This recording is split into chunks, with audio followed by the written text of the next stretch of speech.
ও আমার মক্কাবাসী, আমি যদি বলি পাহাড়ের পেছনে একদল ব্যাটালিয়ন তোমাদেরকে অ্যাটাক করবে, আমি বললে বিশ্বাস করবা? মক্কাবাসী কি উত্তর দিয়েছিল জানেন? এত হেভি ওয়েটফুল একটা কথা বলেছিল। তারা বলেছিল অবশ্যই বিশ্বাস করব, কারণ মা জাররাবনা আলাইকা ইল্লা সিদকা, আমরা জীবনে কোনোদিন তোমার মুখে মিথ্যা শুনি নাই। সুবহানাল্লাহ কবেন না? ও মিয়া, যে এলাকায় আপনি জন্মগ্রহণ করলেন, আপনার শৈশব, কৈশোর, আপনার তারুণ্য, আপনার যৌবন যেখানে কাটালেন, ওই এলাকার লোকেরা যদি এক বাক্যে বলে তুমি যা বলবা তাই বিশ্বাস করব, কারণ তোমারে তো মিথ্যা কইতে শুনি নাই। মা জাররাবনা আলাইকা ইল্লা সিদকা, we have never ever witnessed a single lie from you, আমরা জীবনে একটা মিথ্যা তোমার মুখ থেকে শুনি নাই। সুবহানাল্লাহ বলেন। দেখেন, এই কথার মাধ্যমে এক বাক্যে বিগত 40 বছরের সার্টিফিকেশন হয়ে গেছে। কথা বলেন ঠিক কিনা? বিগত 40 বছর আমার নবী মক্কায় কেমন লাইফ লিড করেছেন, এক বাক্যে সার্টিফিকেশন, মা জাররাবনা আলাইকা ইল্লা সিদকা। তখন বিশ্বনবী বললেন ফাইন্নী নাযীরুল লাকুম বাইনা ইয়াদাই আযাবিন শাদীদ, যদি আমার কথা বিশ্বাস করো তাহলে জেনে রাখো, যদি মূর্তি পূজা আর এই শিরকি কর্মকাণ্ড ছেড়ে না দিয়ে এক আল্লাহর পথে ফিরে না আসো, কঠিন আযাব তোমাদের জন্য অপেক্ষা করছে। আওয়াজ করে পড়েন আল্লাহু আকবার। ফাইন্নী নাযীরুল লাকুম বাইনা ইয়াদাই আযাবিন শাদীদ, ভয়ঙ্করতম শাস্তি তোমাদের জন্য অপেক্ষা করেছে, আমি সেই শাস্তির সতর্কতা দিতে এসেছি। তাহলে বিশ্বনবীর আরেকটা বৈশিষ্ট্য, তিনি সতর্কতাকারী। সুবহানাল্লাহ, তিনি সতর্ককারী। উম্মাহকে রিমাইন্ডার দিতে এসেছেন, ওয়ার্নিং দিতে এসেছেন। আবার জাহান্নামীরা যখন জাহান্নামে যাবে, ফেরেশতারা ডেকে বলবে, ও কপাল পোড়া জাহান্নামীরা, জাহান্নামে কেন ঢুকলা? দুনিয়ার বুকে কি তোমাদেরকে সতর্ক করার জন্য কেউ আসে নাই? কুল্লামা উলকিয়া ফিহা ফাওজুন সাআলাহুম খাযানাতুহা আলাম ইয়াতিকুম নাযীর। সুবহানাল্লাহ পড়েন, আলাম ইয়াতিকুম নাযীর, কোন সতর্ককারী আসে নাই? বিশ্বনবী নাযীর হয়ে, সতর্ককারী হয়ে পৃথিবীতে আসলেন। তিনি জাহান্নামের ব্যাপারে উম্মাহকে সতর্ক করেছেন। জান্নাতকে যেমনি তিনি চমকপ্রদভাবে উম্মাহর সামনে পোট্রে করেছেন, চিত্রায়িত করেছেন, ঠিক অনুরূপভাবে ভয়ঙ্কর জাহান্নামকেও তিনি এই উম্মাহর সামনে পোট্রে করেছেন। জাহান্নামকে কিভাবে বিশ্বনবী উম্মাহর সামনে পোট্রে করলেন, চিত্রায়িত করলেন, শুনতে মনে চায়? সিলেটবাসী শুনতে মনে চায়? জান্নাতের কথা শুনে যেমনি জান্নাতে যাওয়ার ব্যাপারে আপনারা আগ্রহী হয়েছেন, জান্নাতের নাজ নেয়ামতের কথা শুনে, জান্নাতের ফিচার শুনে যেমনি জান্নাতে যাওয়ার ব্যাপারে আমরা উদ্বেলিত হয়েছি, উচ্ছ্বসিত হয়েছি, জাহান্নামের কথা শুনলে কিন্তু আমাদের কলিজা কেঁপে উঠবে। কিভাবে বিশ্বনবী পোট্রে করলেন? বিশ্বনবী বলেন, নারুকুম হাযিহিল্লাতী ইউকিদু ইবনু আদম জুজউন মিন ৭০ জুজআন মিন হাররি জাহান্নাম। ও আমার উম্মতেরা, তোমরা যে রান্নাঘরে যে আগুন দিয়ে রান্না করো, তোমরা কি ভেবেছো জাহান্নামের আগুন ওই রান্নাঘরের আগুনের মতো না? আপনারা কিচেনে যে রান্না করেন, এই রান্নাঘরের আগুন আর জাহান্নামের আগুন তো একই না? সিলেটের ভাইরা বুঝে থাকলে উত্তর দেন, কিচেনের রান্নাঘরের আগুন আর জাহান্নামের আগুন এক না? একরকম? বিশ্বনবী বলেন জুজউন মিন ৭০ জুজআন মিন হাররি জাহান্নাম, জাহান্নামের আগুন দুনিয়ার আগুনের চেয়ে কমপক্ষে ৭০ গুণ বেশি তেজওয়ালা। জাহান্নামের আগুনকে আল্লাহ নাম দিয়েছেন নারুল্লাহ। এটা আল্লাহর আগুন, নারুল্লাহিল মুকাদা আল্লাতী তাত্তালিউ আলাল আফিদা, যেটা কলিজার মধ্যে যে ধরে যায়। দুনিয়ার আগুন হাতে লাগলে হাত জ্বলে, পায়ে লাগলে পা জ্বলে, জাহান্নামের আগুন দেহের যেই জায়গায় লাগুক না কেন, সাথে সাথে কলিজাটা জ্বলে ছাই হয়ে যাবে। নারুল্লাহিল মুকাদা আল্লাতী তাত্তালিউ আলাল আফিদা, জাহান্নামের আগুন গায়ে লাগলে আপনার কলিজা পুড়ে ছাই হয়ে যাবে। ওই জাহান্নামে আমরা যেতে চাই? আমরা তো সবাই মিলে নাশিদ গাইলাম, জান্নাতে আমরা একা যাব না, সবাই মিলে যাব। ওই জাহান্নাম থেকেও সবাই মিলে বাঁচার দরকার আছে না নাই? কি ভয়ঙ্কর শাস্তির বর্ণনা যে বিশ্বনবী দিয়েছেন, এত বিস্তর আলোচনার সুযোগ আমার নাই। আমি শুধু সবচেয়ে হালকা পাতলা, দ্য লাইট পানিশমেন্ট, সবচেয়ে হালকা শাস্তি কি হবে এটা বলবো। বিশ্বনবী বলেন, ইন্না আহওয়ানা আহলিন নারি আযাবান ইয়াউমাল কিয়ামাতি লারাজুলুন তুদাউ ফি আখমাসি কদামাইহি জামরাতান ইয়াগলি মিনহুমা দিমাগু। জাহান্নামের সবচেয়ে হালকা আযাব কি হবে শোনো? সবচেয়ে ভারী না হালকা? সবাই বলুন, জাহান্নামের সবচেয়ে কঠিন আযাব না হালকা? জাহান্নামের সবচেয়ে হালকা আযাব হলো ওই ব্যক্তির আযাব যার পায়ে দুটো জাহান্নামের আগুনের জুতা পরিয়ে দেয়া হবে। ওই আগুনের উত্তাপে তার মাথার মগজগুলো ভাতের মারের মতো টপ টপ টপ টপ করে বেয়ে বেয়ে পড়বে। নাউজুবিল্লাহ পড়বেন না?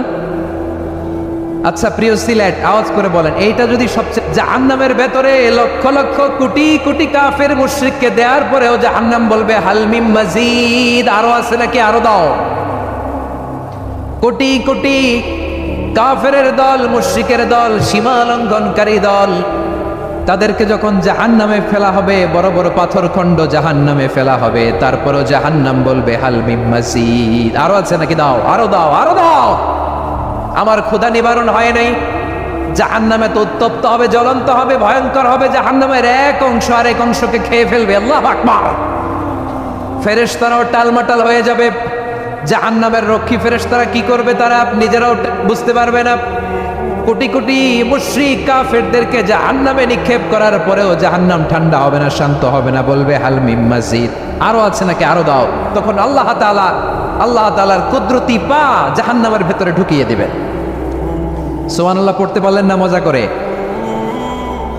কোনো কিছুতেই যখন জাহান্নামকে শান্ত করা যায় না, আল্লাহ তাআলা তার কুদরতি পা জাহান্নামে ঢুকিয়ে দিবেন। দেওয়ার সাথে সাথে জাহান্নাম থেকে আওয়াজ আসবে, কত কত বিইজ্জাতিকা ওয়া বিকদরিক, আল্লাহ বিইজ্জাতিকা ওয়া বিকারামিক, আল্লাহ আপনার ইজ্জতের কসম, যথেষ্ট হয়েছে, এনাফ এনাফ, আর লাগবে না। সুবহানাল্লাহ বলেন। ওই ভয়ঙ্কর জাহান্নামে আমরা যেতে চাই কেউ?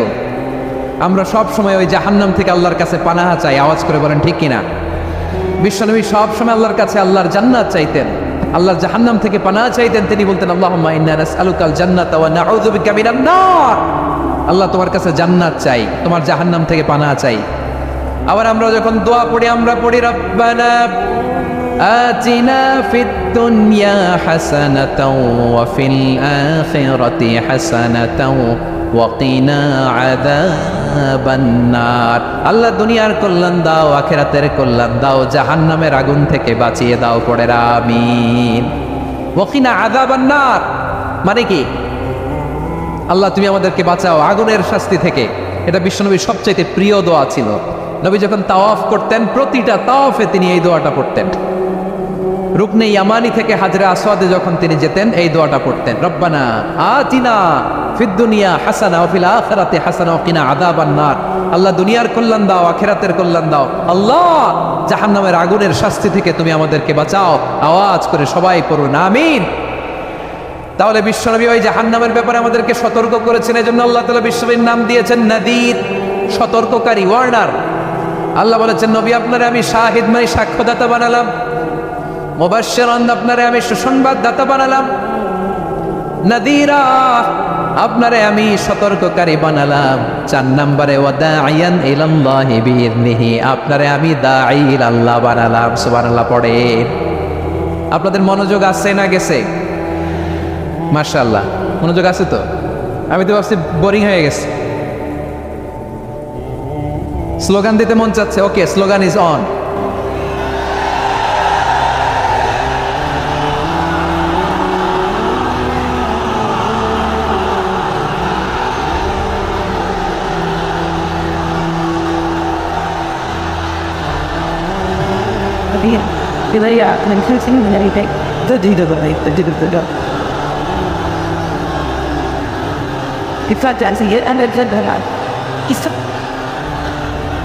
মাশাআল্লাহ মাশাআল্লাহ, হ্যাঁ ঠিক আছে, আর কয়েক মিনিট।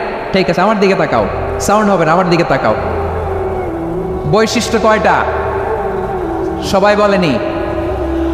5 আঙ্গুল এরকম উঁচু করে আওয়াজ করে আমাকে দেখিয়ে বলো তো বৈশিষ্ট্য কয়টা? বলে ফেলেছি কয়টা? রইল কয়টা? 4 নম্বরে দাঈয়ান ইলাল্লাহ, সবচেয়ে গুরুত্বপূর্ণ পয়েন্ট। আমার দিকে তাকাও, আমার সাথে কানেক্ট করো। অনেক কিছু বলার আছে, আমার দিকে তাকাও। দাঈয়ান ইলাল্লাহ, বিশ্বনবীকে আল্লাহ তাআলা দায়ী করে পাঠিয়েছেন। বিশ্বনবী কি মানব মণ্ডলীকে নিজের দিকে ডাকে? দুনিয়ার দিকে ডাকে? কার দিকে ডাকে? দাঈয়ান ইলাল্লাহ বিইذনি, আল্লাহর আদেশে আমি আপনাকে দায়ী করে পাঠিয়েছি। বিশ্বনবী মানব মণ্ডলীকে আল্লাহ তাআলার দিকে ডাকতেন।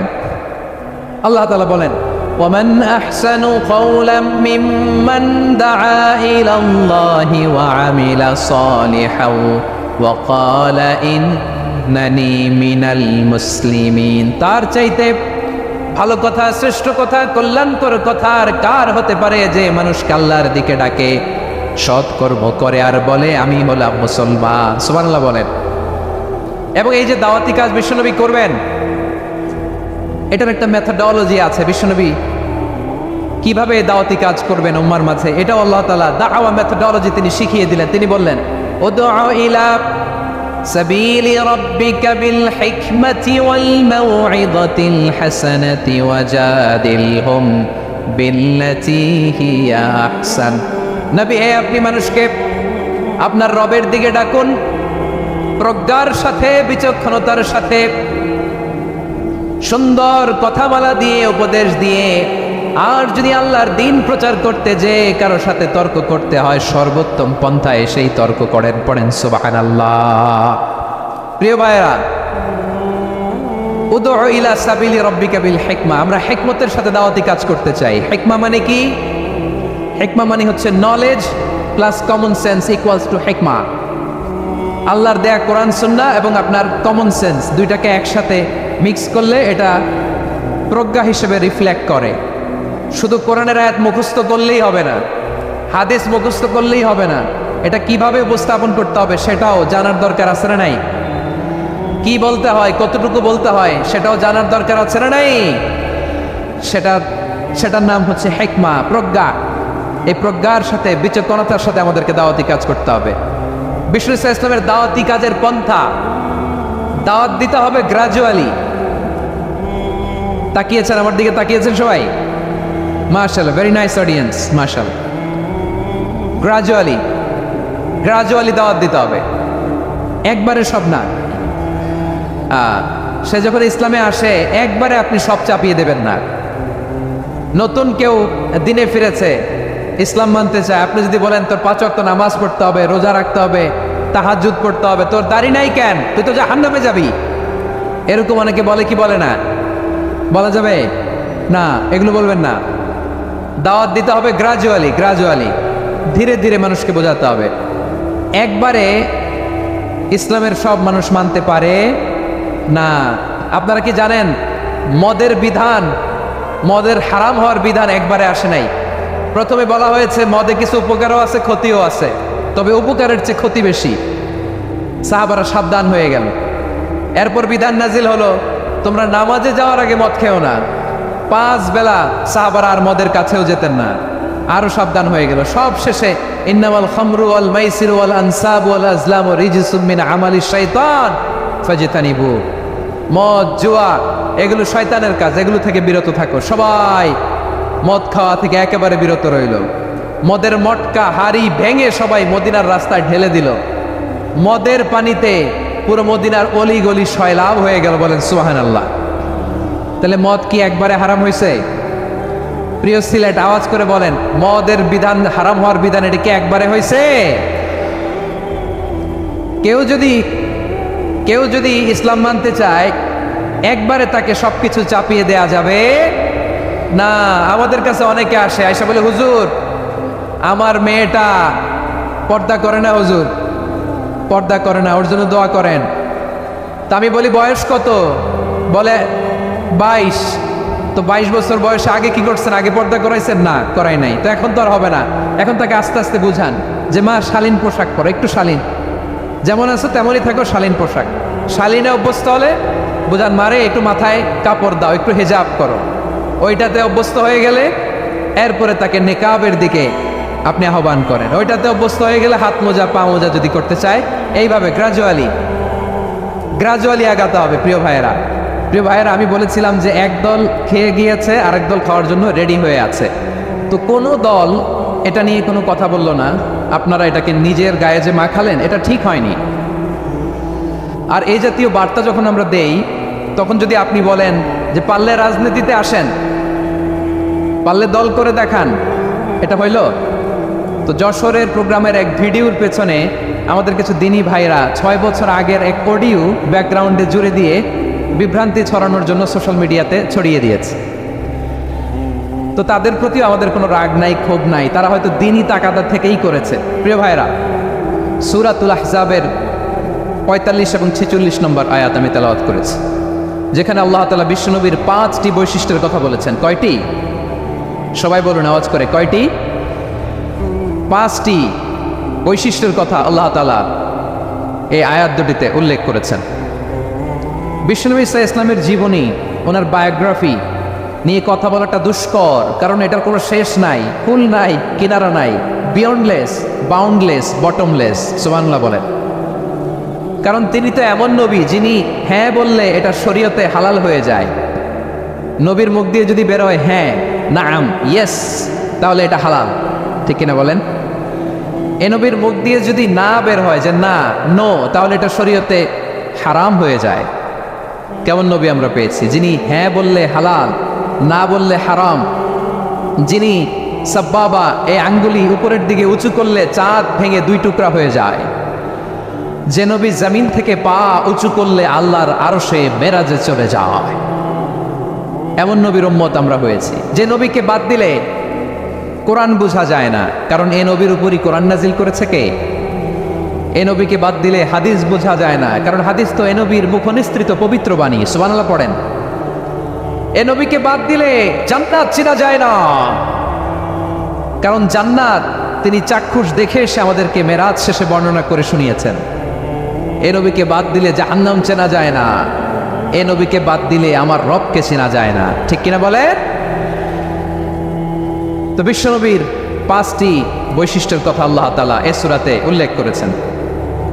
আল্লাহ রাসূল সাল্লাল্লাহু আলাইহি ওয়াসাল্লাম যখন মক্কাতে দাওয়াত দিচ্ছিলেন, মক্কার কুরাইশরা নানাভাবে বিষ্ণু ইসলামকে কষ্ট দিচ্ছিল, নানাভাবে ট্যাগিং করছিল, মিথ্যা অপবাদ দিচ্ছিল। কখনো কখনো তারা বিশ্বনবীকে বলছিল মিথ্যাবাদী, কাযযাব। কখনো বলছিল যে তুমি হচ্ছে জাদুকর, সাহির। কখনো বলেছে শায়ের, মুহাম্মদ তুমি কবি। কখনো বলেছে কাহেন, মুহাম্মদ তুমি গণক। এবং কখনো বলেছে মুহাম্মদ তুমি হচ্ছে মাজনুন, মানে পাগল। আওয়াজ করে সবাই পড়ুন নাউযু বিল্লাহি মিন যালিক। তাহলে বিশ্বনবীকে মৌলিকভাবে এই 5টি অপবাদ দিয়েছে। আমার কলেজা টুকরা সিলেটের ভাইরা, বিশ্বনবীর ব্যাপারে মিথ্যা অপবাদ মৌলিকভাবে দিয়েছে কয়টি? 5টি। বলেছে তুমি মিথ্যাবাদী, বলেছে তুমি গণক, তুমি কবি, তুমি পাগল, তুমি জাদুকর। বিশ্বনবীকে যে এই 5টি অপবাদ দেয়া হলো, আল্লাহ তাআলা এটা সহ্য করেননি। এই 5টি অপবাদের বিপরীতে আল্লাহ তাআলা বিশ্বনবীর 5টি চমৎকার বৈশিষ্ট্য উল্লেখ করে সূরাতুল আহজাবের 2টি আয়াত নাজিল করেছেন। আওয়াজ করে পড়েন আল্লাহু আকবার। 5টি চমৎকার বৈশিষ্ট্য সূরাতুল আহজাবের ভেতরে রব্বুল আলামিন উল্লেখ করে আমাদেরকে জানিয়ে দিচ্ছেন, ইয়া আইয়ুহান নাবিয়্যু ইন্না আরসালনাকা শাহিদান ওয়া মুবাশশিরান ওয়া নাযীরা ওয়া দাঈয়ান ইলাল্লাহি বিইذনিহি ওয়া সিরাজাম মুনীরা। পড়েন আল্লাহু আকবার। রব্বুল আলামিন ডেকে বলেন, ও নবী, নিশ্চয় আমি আপনাকে সাক্ষ্যদাতা রূপে প্রেরণ করেছি, সুসংবাদদাতা রূপে প্রেরণ করেছি, সতর্ককারী রূপে প্রেরণ করেছি, আল্লাহর দিকে আহ্বানকারী রূপে প্রেরণ করেছি, আর আলোদানকারী চেরাগ রূপে, প্রদীপ রূপে প্রেরণ করেছি। পড়েন সুবহানাল্লাহ। 5টা বৈশিষ্ট্য। 1 নম্বরে আল্লাহ তাআলা বললেন, হে নবী, নিশ্চয় আমি আপনাকে সাক্ষ্যদাতা হিসেবে প্রেরণ করেছি। সাক্ষ্যদাতা, বিষ্ণু ইসলাম সাক্ষ্য দিবেন, এজন্য শাহিদ। শাহিদ মানে সাক্ষ্যদাতা। আওয়াজ করে বলুন, শাহিদ মানে কি? তিনি সাক্ষ্য দিবেন। মুবাশশির, 2 নম্বর বৈশিষ্ট্য হচ্ছে তিনি মুবাশশির। মুবাশশিরুম বিরাহমাতিল্লাহি ওয়া বিল জান্নাহ। তিনি আল্লাহর রহমতের সুসংবাদ দেন, তিনি আল্লাহর জান্নাতের সুসংবাদ দেন। সুবহানাল্লাহ পড়ে। 3 নম্বর বৈশিষ্ট্য হচ্ছে নাযীর, তিনি সতর্ককারী, ওয়ার্নার। তিনি সাবধান করতে এসেছেন, রিমাইন্ডার দিতে এসেছেন যে আল্লাহর পথে যদি না চলো, শিরকি কাজ যদি না থামাও, তাহলে এমন আযাব আসবে আল্লাহর পাকড়াও থেকে তুমি বাঁচতে পারবে না। তিনি নাযীর। বিষ্ণু ইসলামের 4 নম্বর বৈশিষ্ট্য হচ্ছে দাঈয়ান ইলাল্লাহ, তিনি আল্লাহর দিকে আহ্বানকারী। এই যে আমরা আমাদেরকে পরিচয় দেই যে আমরা দাঈ, বলি না? বলি যে উনি হচ্ছেন একজন দাঈ ইলাল্লাহ। বহু বচন আমরা বলি আদ-দুআত ইলাল্লাহ। এটা কোরআনের এই আয়াত থেকে এসেছে। সুবহানাল্লাহ পড়েন। ওয়া দাঈয়ান ইলাল্লাহি বিইذনিহি, আল্লাহর আদেশে বিষ্ণু ইসলাম আল্লাহর দিকে মানুষকে ডাকেন। এবং বিষ্ণু ইসলামের 5 নম্বর বৈশিষ্ট্য হচ্ছে সিরাজাম মুনীরা, আলোদানকারী প্রদীপ, আলোকদীপ্ত প্রদীপ, যে আলো দিয়ে তিনি গোটা বিশ্বকে আলোকিত করেছেন। আওয়াজ করে পড়েন আল্লাহু আকবার। তাহলে মোট 5টি বৈশিষ্ট্য নিয়ে আমরা কথা বলবো বিশ্বনবীর। আওয়াজ করে বলুন কয়টি? 1 নম্বরে হচ্ছে শাহিদ, বিশ্বনবী সাক্ষী দিবেন। কি দিবেন? He will be witness for all prophets and for us. তিনি নবীদের উপরও সাক্ষী দিবেন, আবার উম্মতের উপরও সাক্ষী দিবেন। সুবহানাল্লাহ পড়েন।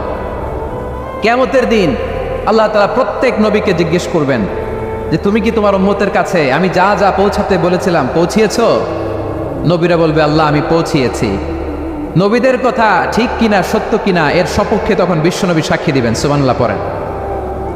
এজন্য রব্বুল আলামিন বলেন ফাকাইফা ইযা জি'না মিন কুল্লি উম্মাতিন বিশাহীদিন ওয়া জি'না বিকা আলা হাউলাই শাহীদা। তখন কেমন হবে যখন প্রতিটি উম্মত থেকে আমি একজনকে সাক্ষ্য হিসেবে বের করে আনবো, আর তাদের উপরে নবী আমি আপনাকে সাক্ষ্য বানাবো। পড়েন সুবহানাল্লাহ। তাহলে সব উম্মতের ব্যাপারে সে উম্মতের নবীরা সাক্ষ্য দিবে, আর ওই নবীদের উপরে আমাদের নবী বিশ্বনবী সাক্ষ্য দিবেন। সুবহানাল্লাহ পড়েন। এজন্য বিশ্বনবী হচ্ছেন শাহিদ। শাহিদের আরেকটা ব্যাখ্যা হচ্ছে বিশ্বনবী সাল্লাল্লাহু আলাইহি ওয়াসাল্লাম আমাদের সাক্ষীর উপরে তিনি সাক্ষী দিবেন। তিনি নবীদেরও সাক্ষী, আবার আমাদের উপর উম্মতের উপরও সাক্ষী। সুবহানাল্লাহ পড়েন। রব্বুল আলামিন বলেন وَكَذَلِكَ جَعَلْنَاكُمْ أُمَّةً وَسَطًا لِتَكُونُوا شُهَدَاءَ عَلَى النَّاسِ وَيَكُونَ الرَّسُولُ عَلَيْكُمْ شَهِيدًا। আর অনুরূপভাবে আমি তোমাদেরকে মধ্যমপন্থী উম্মত হিসেবে তৈরি করেছি, প্রেরণ করেছি। ব্যালেন্সড উম্মাহ, মধ্যমপন্থী উম্মাহ হিসেবে প্রেরণ করেছি, যাতে করে তোমরা সবার উপরে সাক্ষ্য দিতে পারো, আর যাতে তোমাদের নবী হতে পারে তোমাদের উপরে সাক্ষ্যদাতা। পড়েন সুবহানাল্লাহ। আমরা হচ্ছি ব্যালেন্সড উম্মাহ, আমরা সবার ব্যাপারে সাক্ষ্য দিব, আর আমাদের উপর সাক্ষ্য দিবে স্বয়ং বিশ্বনবী। সুবহানাল্লাহ পড়েন। তাহলে আমাদের নবী নবীদের উপরও সাক্ষী, আমাদের উপরও সাক্ষী। সেই বুখারীতে এসেছে আল্লাহ তাআলা কিয়ামতের দিন সাইয়েদনা নূহ আলাইহিস সালামকে বলবেন, নূহ তুমি কি দাওয়াত পৌঁছিয়েছো তোমার উম্মতের কাছে? নূহ আলাইহিস সালাম বলবেন হ্যাঁ আমি পৌঁছিয়েছি। এবার নূহের উম্মতকে আল্লাহ জিজ্ঞেস করবেন, এই নূহের উম্মতেরা তোমাদের নবী নূহ কি দাওয়াত পৌঁছিয়েছে? নূহের উম্মত বলবে না আল্লাহ, আমাদের কাছে কোনো সতর্ককারী আসে নাই, কোনো নবী টবি আসে নাই, কোনো দাওয়াতও আমরা পাই নাই, আপনারাও চিনি নাই, জান্নাতও চিনি নাই, জাহান্নামও চিনি নাই। নূহ আলাইহিস সালাম বিপদে পড়ে যাবেন। তখন আল্লাহ বলবেন নূহ তুমি বললা পৌঁছিয়েছো, তোমার উম্মত বলে কিছু পায় নাই। নূহ তোমার কি কোনো সাক্ষী আছে? তোমার কথা আর তোমার উম্মতের কথা তো মিলে না। তুমি বললা তুমি আমার নির্দেশনা দাওয়াত পৌঁছে দিয়েছো, কিন্তু তোমার উম্মত বলে পায় নাই। নূহ তোমার পক্ষে কোনো সাক্ষী আছে? নূহ আলাইহিস সালাম বলবেন আছে। কে? উম্মতে মুহাম্মাদী। তখন আমরা বলবো আল্লাহ নবী নূহ আলাইহিস সালাম তিনি আপনি যা যা বলেছেন ঠিক তা তার উম্মতের কাছে পৌঁছে দিয়েছে। এবার নূহের উম্মতের সাথে আমাদের ঝগড়া লাগবে। তারা বলবে তোমরা আসছো আমাদের হাজার হাজার বছর পরে, তোমরা কি করে জানলা? তোমাদের সাক্ষী কর্তব্য হবে না? আমরা তখন বলবো আমাদের কোরআনে তোমাদের নবীর নামে আল্লাহ তাআলা একটা সূরা নাজিল করেছেন, সূরাতে নূহ। আওয়াজ করে পড়েন আল্লাহু আকবার। আমরা বলবো আমাদের কোরআনে তোমাদের নবীর কথা আল্লাহ আমাদেরকে জানিয়েছেন, দিন রাত এক করে তোমাদের কাছে তিনি দাওয়াত পৌঁছেছেন। তোমরা কানের মধ্যে হাত দিয়ে রাখতা, চেহারাটা কাপড় দিয়ে ঢেকে রাখতা, আল্লাহর নবী নূহকে পিটিয়ে ছালা দিয়ে পেঁচিয়ে তোমরা পাহাড়ে তুলে রেখে আসতা, সব আমরা জানি। আমরা যখন বলবো এই কথা নূহের উম্মত চুপসে যাবে। তখন আমরা সত্য বলেছি কিনা এটা আল্লাহ তাআলা জানতে চাইবে বিশ্বনবীর কাছে। তখন বিশ্বনবী আমাদের পক্ষে সাক্ষী দিবেন। আওয়াজ করে বলেন আল্লাহু আকবার। এজন্য আল্লাহ বলেন নবী আপনি হচ্ছেন সাক্ষ্যদাতা, সব নবীদের উপর আপনি হবেন সাক্ষী, আবার আপনার উম্মতের সাক্ষীর উপর আপনি হবেন সাক্ষী। তার মানে নবী গো কিয়ামতের কঠিন ময়দানে আপনি হবেন রাজ সাক্ষী। বিশ্বনবী কি সাক্ষী? আওয়াজ করে বলেন রাজ সাক্ষী, সব সাক্ষীর বড় সাক্ষী। এজন্য বিশ্বনবীকে আল্লাহ তাআলা প্রথম যে বৈশিষ্ট্যটা দিয়েছেন সেটা হচ্ছেন শাহিদ। তিনি সাক্ষ্যদাতা, witness for all messenger of God and for all of us। সুবহানাল্লাহ পড়েন। তাহলে এক নম্বর বৈশিষ্ট্য বুঝতে পেরেছেন? বুঝতে পেরেছেন সবাই? মাশাআল্লাহ। এদিকে কি ভাই, এই যে জেনজি অফ সিলেট, কি তোমরা বসো না, দাঁড়াও না, যাও না, আসো না, চলে যাবা? এই লক্ষ মানুষ ঠেলে তোমরা যাইতে পারবা? হ্যাঁ,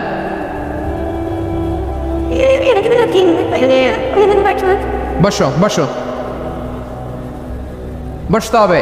শুরুতেই তোমাদের অনেক প্রশংসা করলাম, এই যদি হয় তোমাদের প্রশংসার নমুনা, তাহলে হবে না। বসো, মেহেরবানি করে বসো, বসো।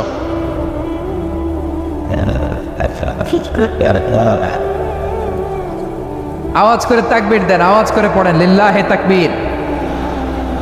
আরো জোরে আওয়াজ করে পড়তে হবে লিল্লাহে তাকবীর, লিল্লাহে তাকবীর। আমার প্রিয় সিলেটবাসী, আমার দিকে তাকান, আমার দিকে তাকান।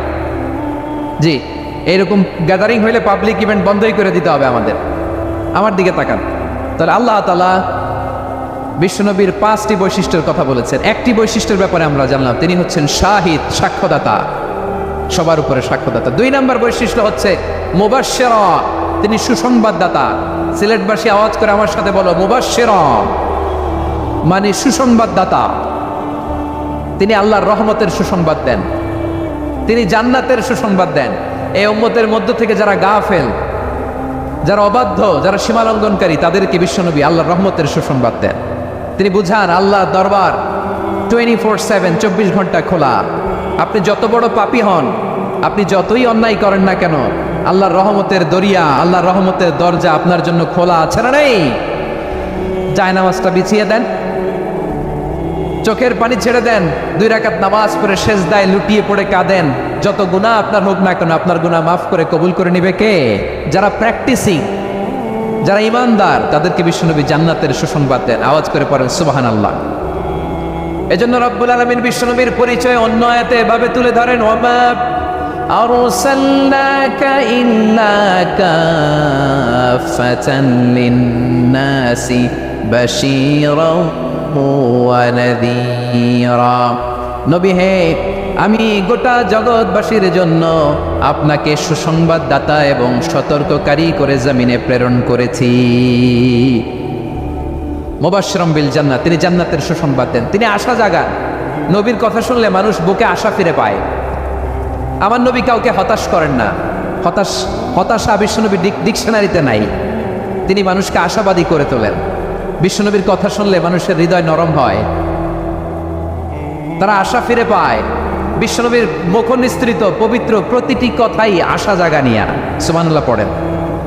আপনি প্রিয় নবীর মুখ নিঃসৃত বাণীগুলো পড়েন, কথামালাগুলো শোনেন, দেখবেন আশা পাবেন, বুকে আশা পাবেন, ভালোবাসা পাবেন। কারণ তিনি এমন সত্তা, এমন পার্সোনালিটি, তার কথা শুনলে হৃদয় নরম হয়ে যায়। মনে হয় হৃদয় খুলে তারে দিয়ে দেই, সব কথা যেন তারে বলা যায়। আওয়াজ করে বলেন ঠিক কিনা? সে কোন বন্ধু বলো বেশি বিশ্বস্ত,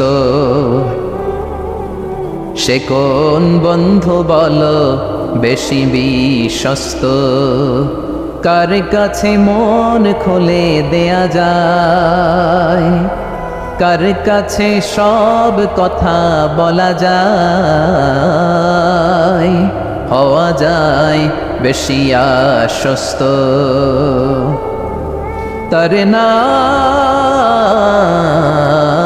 আহমদ, বড় বিশ্বস্ত। সে কোন বন্ধু বলো বেশি বিশ্বস্ত, কার কাছে মন খুলে দেয়া যায়, কার কাছে সব কথা বলা যায়, হওয়া যায় বেশি আশ্বস্ত। তার নাম আহমদ, বেশি বিশ্বস্ত। যে জন কখনো ব্যথা দিতে জানে না, যে জনকে বলি মুছে দেহি বেদনা, যে জন কখনো ব্যথা দিতে জানে না, যে জনকে বলি মুছে দেহি বেদনা, হৃদয়ের হাহাকার কবুল করে নিতে আর কারে বুক এত প্রশস্ত। তার নাম আহমদ, বেশি বিশ্বস্ত। এই সিলেট, এখানে কি কি সমস্যা? এখানে কি সমস্যা? এই যে জেনজি, এই যে লুক এট মি, এখানে তাকাও, আমার সাথে কথা বলো, ডিল উইথ মি। তোমরা ওইদিকে তাকাচ্ছ কেন? ওইদিকে উত্তেজিত হচ্ছে কেন? আমার দিকে তাকাও, আমি তো তোমাদের মেহমান হয়ে এসেছি। হ্যাঁ, ইউ আর দ্য হোস্ট, তোমরা আজকের প্রোগ্রামের হোস্ট, আমি তোমাদের গেস্ট। তো এইরকম নমুনা করলে হবে? এই যে লক্ষ লক্ষ মানুষ বসে আছে, জায়গা পায়নি, লক্ষ লক্ষ জেনজি দাঁড়িয়ে আছে, কই এরকম তো করে না? হ্যাঁ, বসো বসো, মেহরবানি করে বসো বসো, আল্লাহর ওয়াস্তে বসো বসো। হ্যাঁ, আমার দিকে তাকাও, বসো। আর আর অল্প কয়েক মিনিট, শেষ করে দিব আমি। এদিকে তাকাও, এইদিকে। হ্যাঁ মাশাআল্লাহ, হ্যাঁ ঠিক হয়ে গেছে, মাশাআল্লাহ, হ্যাঁ ঠিক আছে ঠিক আছে। আরেকজনকে বসুন থামুন বলার দরকার নেই, নিজে নিজে বসে যাও। এতক্ষণ তো খুব শান্ত ছিলা, ভদ্র ছিলা, মাশাআল্লাহ ঠিক আছে। হ্যাঁ, কেউ কারো দিকে কিছু ছুঁড়ে মারা যাবে না, পানির বোতল টিস্যু ছুঁড়ে মারা যাবে না, হয়েছে? ঠিক আছে ঠিক আছে। ওদিকে ব্যস্ত করছো, হ্যাঁ যা হবে মাশাআল্লাহ মাশাআল্লাহ, হ্যাঁ ঠিক আছে। আমি জানি এগুলো ভালোবাসা, এই ভালোবাসাগুলোই ডুবাবে আমারে।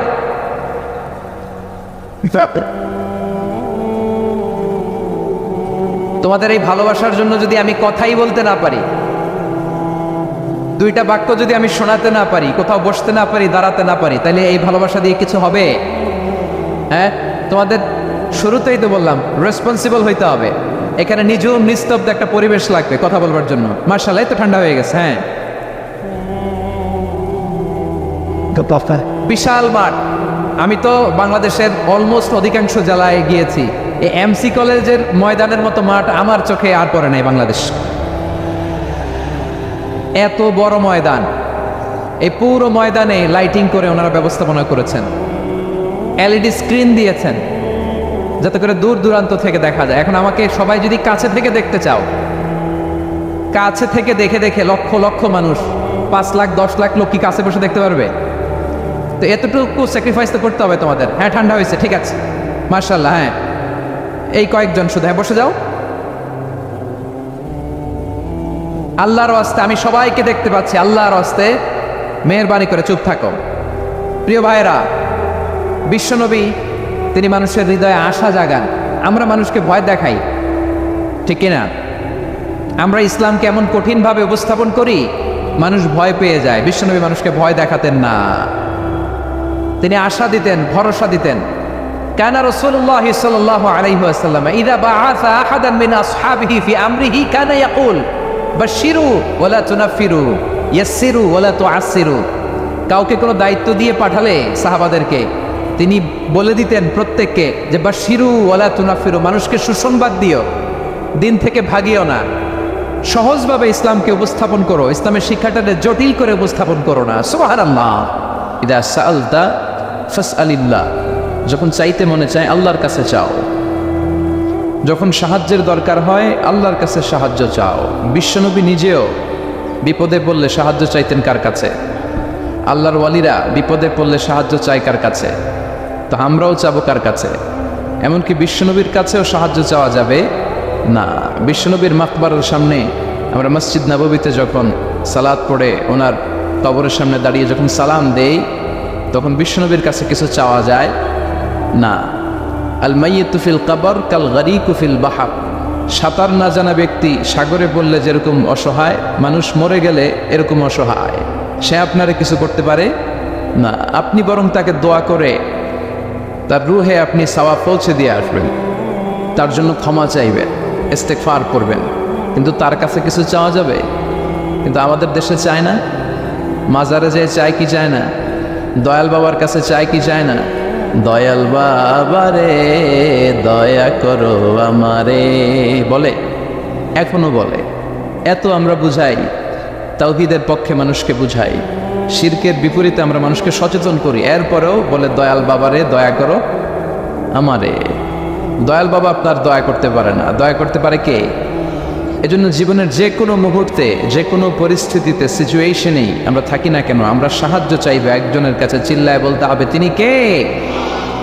হাদিসে কুদসিতে আল্লাহ বলেন, লাউ আন্না আউওয়ালাকুম ওয়া আখিরাকুম ইনসাকুম ওয়া জিন্নাকুম, পৃথিবীর সব মানুষগুলো, সব জিনগুলো সাইয়েদনা আদম থেকে শুরু করে up to the day of judgment, কিয়ামত পর্যন্ত যারা এসেছিল, যারা আছে, যারা আসবে, সবাই যদি একটা ময়দানে দাঁড়িয়ে যায় আর দাঁড়িয়ে যদি আল্লাহর কাছে চাইতে থাকে, আল্লাহ এটা দাও, গাড়ি দাও, বাড়ি দাও, নারী দাও, সম্মান দাও, একটার পর একটা যদি আল্লাহর কাছে চাইতে থাকে, আর আল্লাহ তাআলা যদি তাদের সব চাহিদা পূরণ করে দেয়, সবও যদি দিয়ে দেয়, আল্লাহ বলে আমার ভান্ডারের 1 ইঞ্চিও কমবে না। তো যার ধন ভান্ডার এত বিশাল, তাকে রেখে দিয়ে আমরা অন্য জায়গায় চাবো কেন? কথা বুঝতে পেরেছেন? এটার নাম হচ্ছে তাওহীদ, মানে আমাদের সব কিছু এক কেন্দ্রিক হবে। আমাদের চাওয়া পাওয়া, বাসনা, যন্ত্রণা, আকাঙ্ক্ষা সবকিছু আমরা কার কাছে বলবো? এটার নাম তাওহীদ। এটার নাম কি? তাওহীদেরি মুর্শিদ আমার মুহাম্মাদের নাম বলো, মুহাম্মাদের নাম। আল্লাহর নাম জপলে বুঝতে পারি আল্লাহরই কালাম বলো, মুহাম্মাদের নাম। ওই নামেরই রশি ধরে যাই আল্লাহর পথে, ওই নামেরই ভেলায় চড়ে ভাসি নূরের স্রোতে, ওই নামের বাতি জেলে দেখি আরশের মুকাম বলো, মুহাম্মাদের নাম। তাওহীদেরি মুর্শিদ আমার মুহাম্মাদের নাম বলো, মুহাম্মাদের নাম। চিল্লায় পড়েন আল্লাহু আকবার। তো এর নাম হচ্ছে তাওহীদ। তাওহীদ মানে হচ্ছে এক আল্লাহয় বিশ্বাসী হওয়া, ওয়াননেস অফ গড। আমাদের স্রষ্টা একজন। চিল্লায় বলতে হবে কয়জন? আরো জোরে বলেন কয়জন? খ্রিস্টানরা বলে ওদের স্রষ্টা 3 জন। কয়জন? এটাকে আরবিতে বলে তাসলি, ইংরেজিতে বলে ট্রিনিটি, বাংলায় বলে ত্রিত্ববাদ। খ্রিস্টানরা 3 খোদায় বিশ্বাসী, আর আমরা কয় খোদায় বিশ্বাসী? 1 খোদায়। খ্রিস্টানরা বলে আল্লাহ হচ্ছে একজন প্রভু, ঈসা আলাইহিস সালাম হচ্ছে দ্য সান অফ গড, আল্লাহর ছেলে। নাউজুবিল্লাহ পড়েন। আবার জিব্রাইল আলাইহিস সালামকেও আরেক খোদা মানে, তারা ওনাকে বলে দ্য হোলি স্পিরিট। কিন্তু আমরা বলি কুল হু আল্লাহু আল্লাহুস লাম ইয়ালিদ ওয়া লাম ইয়াকুল লাহু কুফুয়ান আহাদ। আমরা বলি আল্লাহ এক, অদ্বিতীয়, তিনি অমুখাপেক্ষী। গোটা বিশ্বের সবাই বিপদে পড়লে চায় কার কাছে? আল্লাহ চায় কার কাছে? হ্যাঁ, আল্লাহ কারো কাছে চায় না। এটাই হচ্ছে স্রষ্টা আর সৃষ্টির পার্থক্য। আমরা বিপদে পড়লে আল্লাহর কাছে চাই, আল্লাহ কারো কাছে চায়। আমাদের প্রয়োজন পূরণে আমরা আল্লাহর কাছে ঠেকা, আল্লাহ কি কারো কাছে ঠেকা? এজন্য আল্লাহ বললেন তোমরা সব ফকির। আমরা কি? রব্বুল আলামিন বলেন ইয়া আইয়ুহান নাসু আনতুমুল ফুকারাউ ইলাল্লাহ ওয়াল্লাহু হুয়াল গনিয়ুল হামিদ। ও দুনিয়ার মানুষেরা শোনো, তোমরা হলা ফকির, তোমাদের প্রয়োজনে আমার কাছে চাও, কিন্তু আমি আল্লাহ কারো কাছে চাই না। আমরা সবাই ফকির। আমরা কি? তাহলে ধনীকে? চিল্লায় বলেন ধনীকে? উনি কারো কাছে হাত পাততে হয় না, সবাই ওনার কাছে হাত পাতে। এজন্য আমরা ফকির, উনি হচ্ছেন ধনী। এজন্য সব বিপদে আপদে ওই ধনী আল্লাহর কাছে, অমুখাপেক্ষী আল্লাহর কাছে চাইতে রাজি আছেন তো? ছেলে হয় না, চাইবেন কার কাছে? মেয়ে হয় না, চাইবেন কার কাছে? না দুর্গার কাছে, সরস্বতী, খাজা বাবা, ল্যাংটা বাবা, আউলা বাবা, জাউলা বাবা, আছে না নাই? এগুলোর সাথে আমাদের কোনো সম্পর্ক নাই। সহজটা দিয়ে আমরা কত দিকে দৌড়াই। এক মসজিদে যে সেজদায় পড়ে কাঁদলেই আল্লাহ মনের সব বাসনা পূরণ করে দেয়, ঠিক কিনা? আবার বিশ্বনবী বলতেন বিপদে পড়লে, যদিও বিপদটা ছোট হয়, আল্লাহর কাছে যাও। বিশ্বনবী বলতেন তোমার পায়ের জুতার ফিতাও যদি ছিঁড়ে যায়, মুচির দোকানে যাওয়ার আগে যাইবা কার কাছে? পায়ের জুতা ছিঁড়ে গেলে ঠিক করার জন্য কার কাছে যাই? আল্লাহর কাছে বলে যায়। মুচির দোকানে যাই না? তো বিষ্ণু বলেন মুচির দোকানে যাওয়ার আগে একবার আল্লাহর কাছে চাইও। সুবহানাল্লাহ পড়ে বিশ্বনবী নামাজ শেষ করলেন। নামাজ শেষ করে বিশ্বনবী সাহাবাদের দিকে মুখ ফিরিয়ে বসতেন আর বলতেন আল্লাহু আকবার। কি বলতেন? 3 বার পড়তেন আস্তাগফিরুল্লাহ, আস্তাগফিরুল্লাহ, আস্তাগফিরুল্লাহ। তারপর তিনি অনেক আজকার পড়তেন, আজকারুস সাবাহ ওয়াল মাসা। সকাল সন্ধ্যার এই জিকিরগুলো পড়ে উনি ওনার জিহ্বাটারে সিক্ত করে রাখতেন। আমাদের সময়ই হয় না। আমরা নামাজের পরে আল্লাহুম্মা আমিন, ইয়া আরহামার রাহিমিন, সব শেষ। কোনো তাসবিহ তালিম নাই, জিকির আজকার নাই। বিষ্ণুনবী এটা করতেন না, তাসবিহ পড়তেন। তো বিষ্ণুনবী প্রায় দেখতেন এক সাহাবী সালাম ফিরানোর পরে দেয় দৌড়। বিষ্ণুনবী একদিন বলে, এক বসো, দৌড়াও কেন, কাজ আছে। বিষ্ণুনবী বললেন, আরে তাসবিহ পড়ে, এটা বড় কাজ। সাহাবী বলে, ইয়া রাসূলুল্লাহ, আমি আল্লাহর কাছে কি চাবো, আমার তো চাওয়ার কিছু নাই। বিষ্ণুনবী বললেন, লবণ চাও, লবণ, নুন চাও, এটা নুন, লবণটাও আল্লাহর কাছে চাইতে বলেছে। সুবহানাল্লাহ পড়বেন না? এজন্য বিপদে আপদে কার কাছে যাব? ছেলে হয় না, কে দিবে? মেয়ে নাই, কে দিবে? ছেলে মেয়ে দুইটাই লাগবে, কে দিবে? আবার দেখেন কাউরে আল্লাহ ছেলেও দেয় না, মেয়েও দেয় না, আছে না নাই?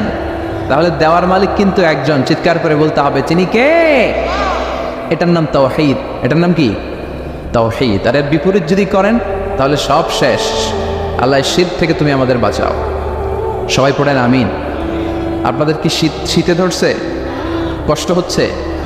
আপনাদের সাউন্ডের ভলিউম এত কম কেন? হ্যাঁ, লক্ষ্মীপুর খাবারের লোকদের সাউন্ডের ভলিউম খুব কম, ভলিউম বাড়াইতে চান না। সাউন্ড বাড়াইতে হবে, তাহলেই না কথা ইন্টারেক্টিভ হয়। আমি কথা বলবো, আপনারা শুধু শুনবেন, এই বক্তব্য আমি করি না। আমি ইন্টারেক্টিভ বক্তব্য করি, আমিও বলি, আমার শ্রোতারাও আমার সাথে কথা কয়। আলহামদুলিল্লাহ পড়েন। তো শেষ পর্যন্ত আমি যখন জিজ্ঞেস করবো আপনাদেরকে উত্তর করতে হবে বাঘের বাচ্চার মতো। মুমিন তো এরকম জিমায় জিমায় উত্তর দেয় না। মুমিন ইমানের তেজদীপ্ত বলে বলিয়ান হয়ে ওঠে, ঠিক কিনা? মুমিন জ্বলে ওঠে আপন শক্তিতে, আছে না নাই? যে ইমান প্রয়োজনে জ্বলে ওঠে না, যে ইমান সত্য ন্যায়ের কথা বলে না, যে ইমান প্রয়োজনে জ্বলে ওঠে না, যে ইমান সত্য ন্যায়ের কথা বলে না, যে ইমান বাস্তবে নাই, যে ইমান অন্তরে নাই, মুখে শুধু ফাঁকা বলি, কি করে তারে বলো ইমানে বলি, কি করে তারে বলো ইমানে বলি, কি করে তারে বলো ইমানে বলি। চিল্লায় বলেন ঠিক কিনা? যে ইমান ইমানে বলে নাস্তিকতার মঞ্চে ওঠে, যে ইমান বাতিল মতের দোসর হয়ে ফায়দা লুটে, আছে না নাই?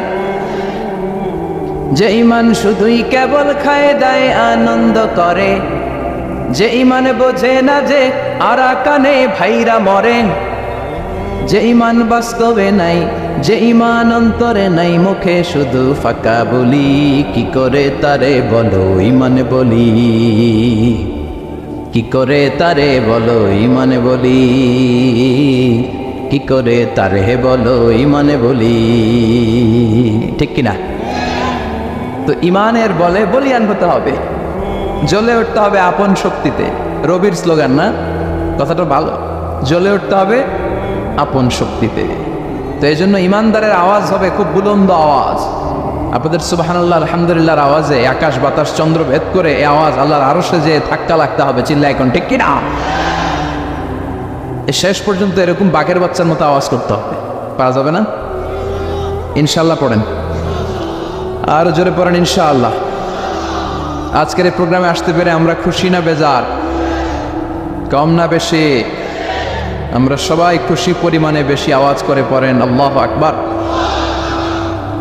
আসুন আমরা আল্লাহ তাআলার দরবারে শুকরিয়া জ্ঞাপন করি যে আল্লাহ তাআলা এরকম চমৎকার পরিবেশে আমাদেরকে আসার বসার তৌফিক এনায়েত করলেন। আসুন হৃদয় নিংড়ানো মনের সবটুকুন ভালোবাসাকে উজাড় করে দিয়ে সিংহ শার্দুলের মতো গর্জন করে আকাশ বাতাস প্রকম্পিত করে মন প্রাণ বুক মুখ একসাথে করে দেহের সবটুকুন শক্তি গলার এই মাঝ বরাবর এনে আমরা চিৎকার করে পড়ি কালিমাত শুকুর আলহামদুলিল্লাহ। সবাই পড়েন রব্বানা লাকাল হামদ হামদান কাসীরান তাইয়িবান মুবারাকান ফীহি ইয়া রাব্বি লাকাল হামদু কামা ইয়ানবাগি লিজালালি ওয়াজহিকা ওয়া আযীমি সুলতানিকা লাকাল হামদু বিল ঈমান লাকাল হামদু বিল ইসলাম লাকাল হামদু বিল কোরআন। প্রশংসা করলাম কার? আল্লাহর নাম জপতে কেমন লাগে? সবার ভালো লাগে? তাহলে আল্লাহর একটা ডাক দেন, বলেন ইয়া আল্লাহ। আবার ডাকেন, বলেন ইয়া আল্লাহ। আর জোরে ডাকতেন, পড়েন ইয়া আল্লাহ। আল্লাহ তুমি কবুল করো। ডাকলেই তিনি সাড়া দেয়, ডাকলেই, তবে ডাকার মতো ডাকতে হয়, ঠিক কিনা? ডাকার মতো ডাকলে তিনি সাড়া দেয়। সাড়া দেওয়ার জন্য তিনি বসে আছে 24/7, সপ্তাহের 7 দিন, দিনের 24 ঘন্টা, মাসের 30 দিন তিনি বসে আছে যে বান্দারা আমাকে ডাকে না কেন? ডাকলেই তিনি ডাকে সাড়া দেয়। চিল্লা এখন ঠিক কিনা? আল্লাহ তুমি আমাদেরকে বোঝার তৌফিক দান করো। আজকের এই জামায়াত হওয়াটা, এই মাহফিলটাকে তুমি আমাদের নাজাতের ওয়াসিলা বানাও। আজকে যেন আমরা কিছু শিখে যেতে পারি কোরআন থেকে, এবং সেগুলো নিজেদের জীবনে বাস্তবায়ন করার মধ্য দিয়ে আমরা যেন জান্নাতের উপযুক্ত হতে পারি। আওয়াজ করে পড়েন আমিন।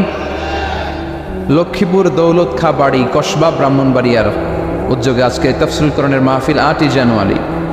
সম্মানিত শুধু আমি পবিত্র কালামুল্লাহ মাজিদের একটা সূরা থেকে তেলাওয়াত করেছি আমার খুতবার শুরুতে।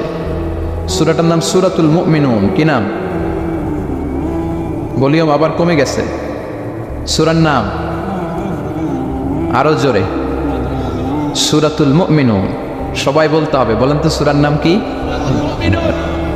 সূরাতুল মুমিনুন। ভলিউম ঠিকই আছে, কষ্ট করে বাই করতে হয়। সূরাতুল মুমিনুন। আমি সবসময় বলি, আমি যখন আলোচনা করি আমি মনে করি ক্লাস। তো ক্লাস যদি হয়, এরা কারা? ছাত্র। তো ছাত্র যদি উত্তর না দেয় ঝামেলা আছে না নাই? উত্তর করতে হবে, তাহলে আলোচনাটা ইন্টারঅ্যাক্টিভ হবে, কিছু আমরা শিখে যেতে পারবো। আমরা আজকে যা শুনবো আমলের নিয়তে শুনবো, ইনশাআল্লাহ পড়ে। যা শুনবো নিয়ে যাওয়ার নিয়তে শুনবো, ইনশাআল্লাহ পড়ে। যা শুনবো আমার আখিরাতটারে সুন্দর করার নিয়তে শুনবো, চিল্লায় পড়েন ইনশাআল্লাহ। আমরা আজকে কথা শুনবো সূরাতুল মুমিনুন থেকে। কোত্থেকে? সবাই বলেন কোন সূরা? আমরা হচ্ছি আল মুমিনুন, মানে বিশ্বাসী। আমরা কি? বিশ্বাসী। মুমিনুন, আমরা যে মুমিন, কোনো সন্দেহ আছে? কথা বলেন, সন্দেহ নাই। তো আমাদের নামে আল্লাহ তাআলা কোরআনে একটা সূরা ডেডিকেট করবেন। আবার মুমিনুনের বিপরীত হচ্ছে কাফিরুন। এই কাফেরদের নামে তো সূরা নাই না কোরআনে? আছে। কি নাম? সূরাতুল কুল ইয়া আইয়ুহাল কাফিরুন। আল্লাহর ব্যালেন্সটা দেখেন, শুধু মুমিনদের নামে সূরা দিলেন না, মুমিনদের নামে তো দিলেনই, আবার কাফিরদের নামেও দিলেন। সুবহানাল্লাহ। আবার মুমিন আর কাফেরের মাঝখানে আরেকটা দল আছে, মুমিনও না কাফেরও না। মুমিনও না কাফেরও না, এদের ভিতরে এক, বাইরে আরেক, এদেরকে চিনা বড় দায়। এরা সবসময় দোদুল্যবান, এরা এদিকেও আছে ওদিকেও আছে।